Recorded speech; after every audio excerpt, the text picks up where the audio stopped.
Hello student, कैसे हैं आप सब। एक बार पुनः शिव कोचिंग क्लासेस पर स्वागत है। और आज का टॉपिक है द्रव स्नेही कोलाइड और द्रव विरोधी कोलाइड। कोलाइड विलयन में स्टूडेंट आकर्षण बल के आधार पर इनको दो भागों में बांटा गया है। द्रव स्नेही कोलाइड और द्रव विरोधी कोलाइड ये किस आधार पर बटे हैं, तो इनके बीच जो परिचित प्रावस्था और प्रक्षेपण माध्यम है, इनके आकर्षण के कारण इनको दो भागों में बांटा गया है। जिसके बीच प्रबल आकर्षण बल होगा उसे द्रव स्नेही कोलाइड कह दिया गया, और स्टूडेंट जिनके बीच दुर्बल आकर्षण बल लगेगा उसे द्रव विरोधी कोलाइड कह दिया गया।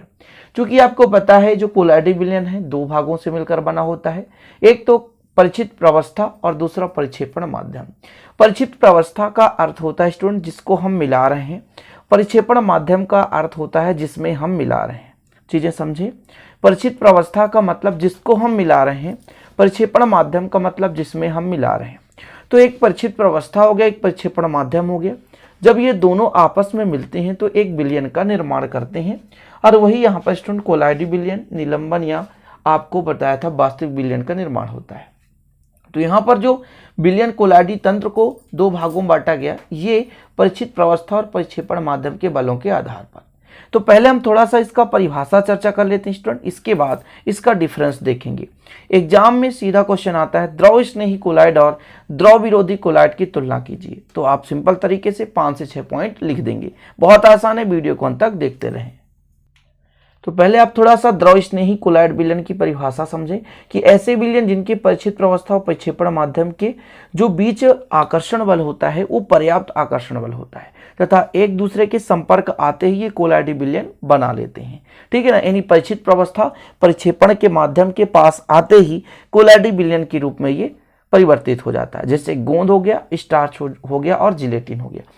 ये क्योंकि कुछ बच्चे नोट्स बनाते हैं ना प्रॉपर तरीके से, तो वो लोग इसको जरूर है ना, पहले द्रव स्नेही कोलाइड की परिभाषा लिखेंगे, फिर द्रव विरोधी कोलाइड की परिभाषा लिखेंगे, इसके बाद द्रव स्नेही कोलाइड और द्रव विरोधी कोलाइड के अंतर के बारे में चर्चा करेंगे, है ना। कुल मिलाकर अपने नोट्स में आपको पहले द्रव स्नेही कोलाइड लिखना है, फिर द्रव विरोधी कोलाइड लिखना है, इसके बाद दोनों का डिफरेंस। ओके, तो समझ गए स्टूडेंट कि ऐसे विलयन जिनके परिचित प्रावस्था और प्रक्षेपण माध्यम एक प्रबल आकर्षण बल से जुड़े होते हैं, और जैसे ही परिचित प्रावस्था प्रक्षेपण माध्यम के पास आता है शीघ्रता के साथ विलयन का निर्माण कर लेता है। स्टार्च, जिलेटिन, गोंद। एग्जाम्पल भी जरूरी है, कभी कभी ऑब्जेक्टिव में क्वेश्चन पूछ दिया जाता है, इसलिए। अब द्रव विरोधी कोलाइड की जब परिचित अवस्था और प्रक्षेपण माध्यम के बीच अत्यंत क्षीण आकर्षण होता है तथा एक दूसरे के संपर्क में लाने से कोलाइड विलयन नहीं बनाते, इन्हें विशेष विधियों द्वारा बनाया जाता है। इस प्रकार के विलयन को हम द्रव विरोधी कोलाइड विलयन कहते हैं। चीजें समझ गए स्टूडेंट कि जिनके बीच आकर्षण बल प्रबल होता है, जो आसानी से परिचित प्रावस्था प्रक्षेपण माध्यम एक दूसरे के संपर्क में आते ही बन जाते हैं, उन्हें हम कहते हैं द्रव स्नेही कोलाइड। लेकिन वहीं पे स्टूडेंट जब परिचित प्रावस्था प्रक्षेपण माध्यम के आते ही संपर्क में नहीं बनता, बल्कि वो क्षीण आकर्षण एक दूसरे से बंधे होते हैं, यानी क्षीण आकर्षण बल के कारण एक दूसरे से जुड़े होते हैं और इन्हें बनाने के लिए विशेष विधियों का प्रयोग करते हैं स्टूडेंट, तो उसे हम कहते हैं क्या? द्रव विरोधी कोलाइड। तो ये दोनों चीज आपने समझ गया होगा स्टूडेंट, उम्मीद करता हूं। अब हम बात कर लेते हैं डिफरेंस के बारे में, और पहला डिफरेंस है बनाने की विधि। तो चूंकि द्रव स्नेही कोलाइड है, इसको एक परिचित प्रावस्था को प्रक्षेपण माध्यम के संपर्क में लाने से ही बन जाता है, इसलिए इसे आसानी से हम ऐसे ही मिला दें तो द्रव स्नेही कोलाइड आसानी से मिलाते ही बन जाएगा। लेकिन आपने पढ़ा जो द्रव विरोधी होता है इसके बीच क्षीण आकर्षण बल होता है, इसे विशेष विधियों द्वारा बनाया जाता है, इसलिए आप लोग इसे लिखेंगे। इसे बनाने के लिए हम विशेष विधि का प्रयोग करते हैं। ओके, स्थायित्व के बारे में चर्चा करते हैं स्टूडेंट। चूंकि ये शीघ्रता से बनते हैं, एक दूसरे के बीच प्रबल आकर्षण बल से बंधे होते हैं, इसलिए इनका स्थायित्व अधिक होता है। लेकिन स्टूडेंट द्रव विरोधी कोलाइड की बात करें तो ये विशेष विधियों द्वारा बनाए जाते हैं, इस कारण से इनका स्थायित्व बहुत कम होता है, यानी ये अस्थायी होते हैं, अत्यंत अस्थायी होते हैं। कहने का मतलब ये उतना स्थायी नहीं होते जितना कि द्रव स्नेही कोलाइड। और इसका मेन कारण है स्टूडेंट परिचित प्रावस्था और प्रक्षेपण माध्यम के बीच आकर्षण बल। जैसे मैं आपको बता दूं कि एक ग्लास पानी में आपने चीनी मिलाया, तो चीनी क्या है? परिचित प्रावस्था हो गया और पानी आपका प्रक्षेपण माध्यम हो गया। तो चीनी और पानी मतलब एक प्रकार चीनी और पानी के बीच कुछ ना कुछ आकर्षण बल लग रहा है, तो जब प्रबल आकर्षण बल से जुड़े होते तो स्थायी हो गए। इसी की जगह यदि हम रेत के कण डाल देते तो प्यारे भाई वो प्रबल आकर्षण से तो नहीं जुड़े होते, दुर्बल आकर्षण होता। तो जो द्रव विरोधी कोलाइड होता है इसे विशेष विधियों द्वारा बनाया जाता है। ओके, क्लियर है। आगे देखते हैं प्रकृति के बारे में बात करें स्टूडेंट, तो ये उत्क्रमणीय प्रकृति के होते हैं और ये अनुत्क्रमणीय प्रकृति के होते हैं। उत्क्रमणीय और अनुत्क्रमणीय का मतलब समझ रहे हैं ना, जैसे प्यारे भाइयों आपका परिचित प्रवस्था और परिक्षेपण माध्यम मिलकर के कोलाइडी विलयन बना लिया, और उसको यदि कोलाइडी विलयन को चाहें कि पुनः वो उसी रूप में रूपांतरित हो जाए तो ऐसा हो सकता है। लेकिन स्टूडेंट द्रव विरोधी कोलाइड में यदि बात करें कि परिचित प्रवस्था परिक्षेपण माध्यम आसानी से मिलता है तो विलयन तो बनाता है, लेकिन पुनः उसको हम उसी माध्यम में वापस नहीं कर सकते, ये कहलाता है अनुत्क्रमणीय प्रक्रम। कहने का मतलब ये जो आपका द्रव स्नेही विलयन है, द्रव स्नेही जो कोलाइड है, इसको हम स्कंदित करके पुनः उसी अवस्था में प्राप्त कर सकते हैं। लेकिन स्टूडेंट जो आपका द्रव विरोधी कोलाइड है, इसको अवक्षेपित करके पुनः कोलाइडी अवस्था में यानी पुनः उसके मूल अवस्था में परिवर्तित करने में विशेष विधि का उपयोग किया जाता है, और इतना आसान नहीं होता कि पुनः उसी रूप में हम बदल सकें। ओके, चीजें क्लियर है। तो अगला नंबर है स्कंदन, और स्कंदन का मतलब यही है स्टूडेंट, जैसे आपने नींबू डाल दिया दूध में तो दूध फट जाता है तो एक अवक्षेप बनता है, उसी प्रकार से यदि किसी कोलाइडी विलयन में बना हुआ कोलाइडी विलयन है उसमें हमने कुछ विद्युत अपघट्ट मिला दिया, यदि किसी कोलाइडी विलयन में हमने विद्युत अपघट्ट मिला दिया, विद्युत अपघट्ट के मिलाने से परिचित प्रवस्था और परिक्षेपण माध्यम अलग हो जाए तो यह प्रक्रिया कहलाती है स्कंदन। तो जो द्रव स्नेही कोलाइड है आपने पढ़ा उत्क्रमणीय है, मतलब जिनसे मिलकर बना उस रूप में पुनः वो अपघटित हो सकता है। तो ये कब होगा स्टूडेंट, जब हम उसमें विद्युत अपघट्ट मिलाएंगे। कब होगा, जब हम उसमें विद्युत अपघट्ट मिलाएंगे। तो द्रव स्नेही कोलाइड में स्कंदन आसानी से हो सकता है, आसानी से नहीं हो सकता है, और इसमें स्टूडेंट जो स्कंदन की क्रिया है आसानी से हो सकता है।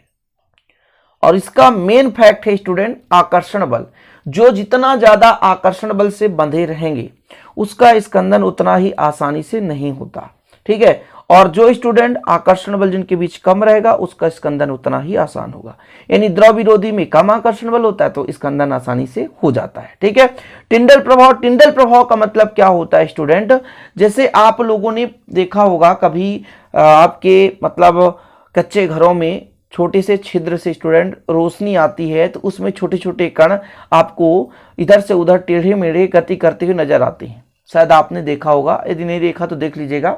या कि अंधेरे में स्टूडेंट कहीं से एक टॉर्च की फोकस डालें और उसमें जो धूल कण है इधर उधर टेढ़े मेढ़े गति करते हैं, और स्टूडेंट इसी प्रकार से जब हम ग्लास में से प्रकाश गुजारते हैं तो शंकुनुमा एक आकृति बन जाती है जिसे टिंडल शंकु कहते हैं और घटना टिंडल प्रभाव कहलाता है। तो प्यारे भाइयों यहाँ पर आपको थोड़ा समझ में नहीं आएगा, लेकिन इसका अलग से वीडियो बनेगा, टिंडल प्रभाव किसे कहते हैं, टिंडल प्रभाव का चित्र सहित वर्णन, तो वहां पर आपको बारीकी समझाया जाएगा। तो टिंडल प्रभाव का मतलब एक प्रकार से प्यारे भाइयों कोलाइडी विलयन के कारण ही होता है। तो जैसे द्रव स्नेही कोलाइड में बात करें तो इनके आकर्षण बल ज्यादा प्रबल होते हैं, ठीक है, इसलिए इसमें स्टूडेंट प्रकीर्णन कम हो पाता है। और प्रकीर्णन कैसे होता है, जब प्रकाश किरणें किसी कण से टकराएगा तो वो कण उस प्रकाश किरण को फैला देगा, यह है प्रकीर्णन। लेकिन द्रव स्नेही कोलाइड में कण एक दूसरे से बिल्कुल इतना घुले हुए रहते हैं कि स्टूडेंट इतना कण का आभास ही नहीं हो पाता, इस कारण से इनमें जो प्रकीर्णन है बहुत कम हो पाता है, समझ रहे ना, इस कारण से टिंडल प्रभाव थोड़ा सा कम होगा। लेकिन स्टूडेंट द्रव विरोधी कोलाइड एक दूसरे से उतना आकर्षित नहीं रहते हैं, मतलब उतना आकर्षण बल एक दूसरे के प्रति नहीं रहता, इस कारण से इसमें जो प्रकीर्णन है ज्यादा संभव हो पाता है, इसलिए टिंडल प्रभाव भी ज्यादा हो सकता है। इसके बाद हम बात करें अणुसंख्यक गुण की बात करें स्टूडेंट, तो अणुसंख्यक गुणों का मान उच्च होता है द्रव स्नेही कोलाइड में, और द्रव विरोधी कोलाइड में अणुसंख्यक गुणों का मान निम्न होता है। दृश्यता, दृश्यता का मतलब हम यदि उनके कणों को यानी परिचित प्रवस्था परिक्षेपण माध्यम को जब हमने मिला दिया तो परिचित प्रवस्था को क्या हम देख सकते हैं, तो अति सूक्ष्मदर्शी की सहायता से भी हम द्रव स्नेही कोलाइड के कणों को नहीं देख सकते, ठीक है, क्योंकि वो दिखाई नहीं देता इतना, एक दूसरे से प्रबलता के साथ वो बंध जाते हैं। लेकिन स्टूडेंट जो आपका द्रव विरोधी कोलाइड है इसके कण अति सूक्ष्मदर्शी की सहायता से हम सुगमता पूर्वक देख सकते हैं, क्योंकि ये प्यारे भाइयों क्षीण बल के द्वारा जुड़े होते हैं, यानी एक दूसरे के बीच उतना प्रबल आकर्षण बल नहीं होता। तो कुल मिलाकर के द्रव स्नेही और द्रव विरोधी जो आपका कोलाइड है स्टूडेंट, ये आकर्षण बल के आधार पर बांटा गया दो भागों में।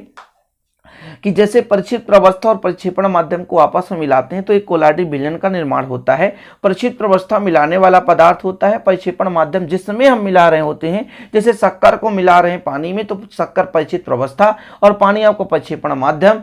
लेकिन इसके बीच जब आकर्षण बल एकदम प्रबल होता है, एक दूसरे से बिल्कुल संपर्क में आते ही क्या कर लेते हैं, कोलाइडल विलयन का निर्माण कर लेते हैं, कोलाइडल तंत्र का निर्माण कर लेते हैं। तो स्टूडेंट वो द्रव स्नेही कोलाइड कहला जाते हैं। लेकिन जब वो एक दूसरे के संपर्क में आते हैं लेकिन उतना तीव्रता के साथ नहीं बनाते, यानी तीव्रता के साथ क्रिया नहीं कर पाते, एक दूसरे से नहीं मिल पाते, अर्थात ये क्षीण बल द्वारा एक दूसरे से जुड़े होते हैं, तब उसे हम कहते हैं द्रव विरोधी कोलाइड। तो इस प्रकार से आशा और उम्मीद करता हूं कि आज का वीडियो पसंद आया होगा। पसंद आया तो प्लीज लाइक कर दें और 9685299149 पर कांटेक्ट करके इसका नोट्स आप प्राप्त कर सकते हैं। थोड़ा सा चार्ज है जो कि छोटा अमाउंट है, आपके लिए बहुत बड़ा अमाउंट नहीं रहेगा और आप आसानी से इसका नोट्स ले लें और बेहतर रूप से आप पढ़ाई करें। इसी प्रकार वीडियो आपके लिए मेहनत करते रहेंगे, हम आप लोग प्रोवाइड करते रहेंगे। बस प्लीज यार चैनल को सब्सक्राइब कर लें, साथ ही बेल आइकन प्रेस कर लें और अपना कमेंट राय में जरूर बताया करें, मतलब जो भी आपका राय है वो कमेंट में जरूर बताया करें ताकि आप लोगों के लिए हम ऐसे वीडियो बनाते रहें। चलते हैं, मिलते हैं अगली वीडियो के साथ, तब तक के लिए जय हिंद, वंदे मातरम।